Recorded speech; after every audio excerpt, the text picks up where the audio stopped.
नमस्कार मित्रों, स्वागत है आपका अंतरयात्रा में। आज हम एक ऐसे प्रश्न की गहराई में उतरने जा रहे हैं जिसने सदियों से मनुष्य के मन को बेचैन किया है। क्या सच में हमारा भाग्य हमारे कर्म से तय होता है? सोचिए, कितनी बार आपने या आपके आसपास के लोगों ने ये कहा होगा कि ये तो मेरे भाग्य में लिखा ही था या मेरा कर्म ही ऐसा था। लेकिन असली सवाल ये है कि क्या भाग्य वास्तव में किसी अदृश्य ताकत द्वारा पहले से लिखा हुआ है या फिर ये हमारे कर्मों की ही परिणति है?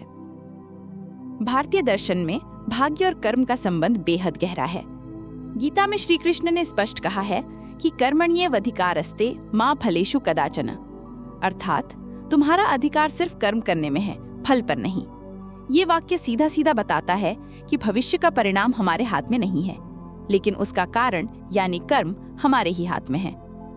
उपनिषद कहते हैं कि मनुष्य अपने कर्मों से ही अपनी नियति गढ़ता है।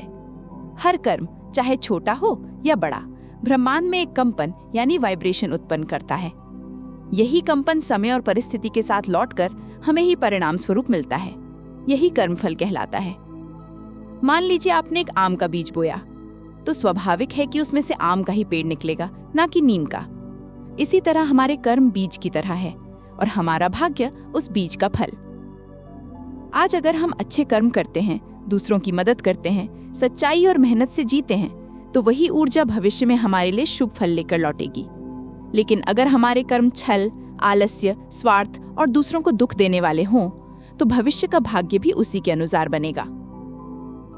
लोग अक्सर पूछते हैं, अगर सब कुछ कर्म से ही तय होता है, तो जो इंसान जन्म से ही अमीर परिवार में पैदा हुआ और दूसरा गरीब झोंपड़ी में, तो क्या ये भी सिर्फ कर्म का फल है? भारतीय दर्शन कहता है हाँ, ये भी कर्म का परिणाम है, लेकिन सिर्फ इस जन्म का नहीं। कर्म सिर्फ वर्तमान जीवन तक सीमित नहीं रहता। हर जन्म में हम जो कर्म करते हैं, उसका असर हमारी आत्मा पर छाप छोड़ता है। यही छाप ही अगले जन्म में परिस्थितियों का रूप लेकर सामने आती है। यही कारण है कि किसी को जन्म से सुविधाएं मिलती हैं और किसी को संघर्ष। अब जरा इसे आधुनिक दृष्टिकोण से समझें। आज मनोविज्ञान और न्यूरोसाइंस कहता है कि हमारी आदतें और निर्णय हमारे अवचेतन मन द्वारा संचालित होते हैं। अगर हम लगातार नकारात्मक सोचते हैं, आलसी रहते हैं, तो हमारा अवचेतन मन उसी पैटर्न को प्रोग्राम कर देता है और जीवन में मौके भी वैसे ही आकर्षित होते हैं।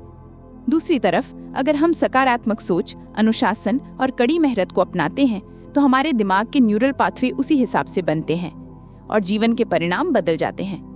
इसे आधुनिक भाषा में माइंड प्रोग्रामिंग और भारतीय भाषा में कर्म का सिद्धांत कहा जा सकता है। बहुत लोग भाग्य और कर्म को दो अलग चीज समझते हैं, लेकिन सच्चाई ये है कि भाग्य कोई आसमान से गिरी चीज नहीं है, बल्कि वही कर्म है जो हमने पहले किया था। आज के कर्म ही कल का भाग्य है और आज का भाग्य बीते हुए कल का कर्म का परिणाम है। तो अगर कोई कहे कि मेरा भाग्य खराब है, तो उसका असली मतलब है कि मेरे पिछले कर्म ऐसे थे कि आज परिस्थितियां कठिन हैं।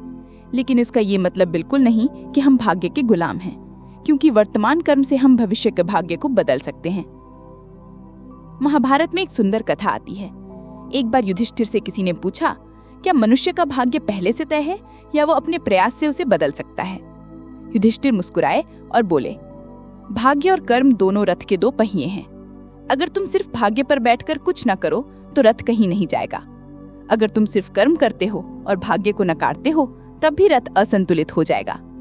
सच्चाई ये है कि कर्म और भाग्य साथ साथ चलते हैं। भाग्य तुम्हें अवसर देता है, लेकिन कर्म ये तय करता है कि तुम उसका उपयोग कैसे करोगे। अब सवाल ये है कि अगर भाग्य कर्म से बनता है, तो क्या हमें स्वतंत्र इच्छा है या नहीं?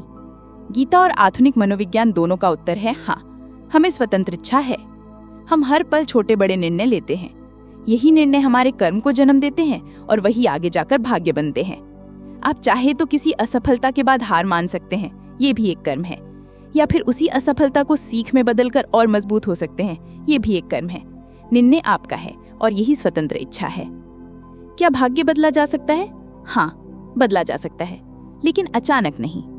ये वैसा ही है जैसे एक बड़ा जहाज समुद्र में दिशा बदलना चाहता है। उसे घुमाने में समय लगता है, लेकिन धीरे धीरे वो नया रास्ता पकड़ लेता है। हमारे कर्म भी ऐसे ही हैं। आज अगर आप सचेत होकर अच्छे विचार, सत्कर्म, सेवा और मेहनत को चुनते हैं, तो आने वाले समय में आपका भाग्य धीरे धीरे बदलने लगता है। तो निष्कर्ष क्या है? भाग्य कोई ईश्वर की कठपुतली नहीं है।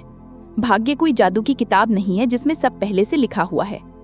भाग्य दरअसल हमारे कर्मों की कहानी है। आज हम जैसा लिखते हैं, कल वही पढ़ते हैं। लेकिन ध्यान रखिए, भाग्य सिर्फ पिछले कर्मों का परिणाम नहीं है, बल्कि ये अवसर भी है।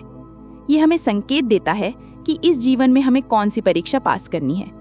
अगर हम उसे पहचान लें और अपने कर्मों को बदल दें तो भविष्य उज्जवल हो सकता है। तो मित्रों, सवाल, क्या सच में हमारा भाग्य हमारे कर्म से तय होता है? इसका उत्तर है हाँ, भाग्य कर्म से ही तय होता है। लेकिन साथ ही ये भी सच है कि वर्तमान कर्म से भविष्य का भाग्य बदला जा सकता है। जीवन एक किताब की तरह है। बीते हुए पन्ने शायद हम बदल ना सकें, लेकिन आज के पन्ने हमारे हाथ में हैं। अगर आज हम सही लिखेंगे तो कल की कहानी भी सुनहरी होगी। इसलिए भाग्य को दोष मत दो, कर्म को सही करो, क्योंकि भाग्य कोई रहस्य नहीं है, ये हमारे ही कर्मों का आईना है। यही थी आज की अंतरयात्रा की यात्रा। क्या आपको लगता है कि कर्म और भाग्य सच में जुड़े हैं? क्या आपने कभी ऐसा अनुभव किया है कि आपके कर्म ने आपके भविष्य को बदला हो? हमें जरूर बताइए।